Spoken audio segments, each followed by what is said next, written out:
Hello and welcome back. This is David from the Personal Finance Squad. We have a credit card interest and tracker formula here for you. And yes, credit cards, we've talked about them extensively. They are the worst financial vehicle on the planet.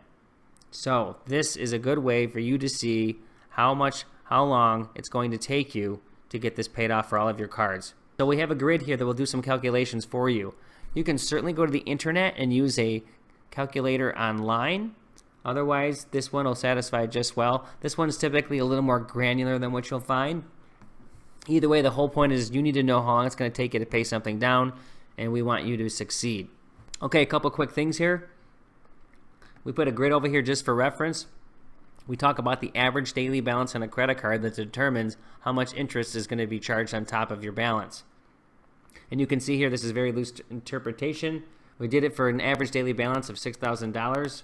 And you can see that this is what it'll start here in our example. And again, this is just an example grid, but you can see that this adds up to $6,000. And there's always the formula here if you actually are interested in knowing that. Now, using this grid means you're going to have to do a couple things to make formulas work. Now you can see here, when you get your credit card statement, you need to look at it and find out at that point in time for that month, what is your current balance, meaning what is your ending balance. It's going to say this is what you started with, and this is what your interest is, and this is your new balance. And then they're going to have a minimum payment. So you can see in this case, when you start this exercise for every card you have, you put it in here. So let's just say yours was $6,000. Now this purchases column is at 0. So we're just taking this from the assumption that you're not going to make any more purchases because you're aggressively paying down. Now that may not be true, and if that is the case, you can type in information here and it will add it up for you. Okay, so again, $6,000. Average daily balance is going to be 6 to start. The interest column reflects the annual percentage rate, or the APR. So you can see right here there's a formula, and you're going to have to input that number to make this calculation work.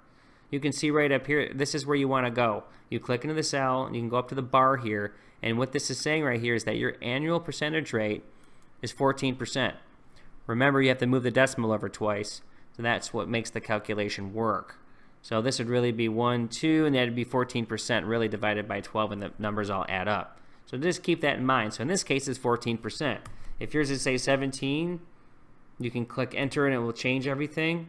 Or let's say it's 17.5 or 17.39. Whatever it may be, that's what you want to do. So in this case, it would be 1, 7, so it would be 1739. The decimal will end up right there. Okay, so that's what you need to do there, and then what it's going to do is calculate. So it has the average daily balance plus the interest, which creates the new balance, and then you have to determine what the minimum payment is. So again, you're going to have to look on your credit card statement and see what that's at. It's usually between 1 and 4%, and in this case, you can see right here that there's another calculation. If you click on the cell and go up to the bar and click in there in your left mouse, you can see that that is actually at 3%. So moving the decimal over, that's what makes it 3. Let's say it's 4% for you, and you just type in 4, and that's your minimum payment. So now you can see what this is doing here. Added these two fields up. It comes out to $6,086.95. You take the minimum payment, and it will subtract it, giving you this new balance. So now that you understand the pattern, you're really taking this from an assumption that at this point, I'm not making any more purchases, so everything should just run its course. So what you can do is we'll have this auto filled out for you. And as you run all of this down here, it all starts adding it up. You can see here that the minimum payment is going down, and you can see that the new balance is going down. So over the course of, actually you can see this is the course of 14 months, your balance in this case would be $43.16 as opposed to $6,086 because you've made no purchases. Now, if you do make purchases, then you're going to have to put them in here. And let's just say, we're putting in some examples here. And you can see when you type this in, now look at the difference. This is now $43.22 as opposed to a little over $4,000. So it gives you every flexibility that you need.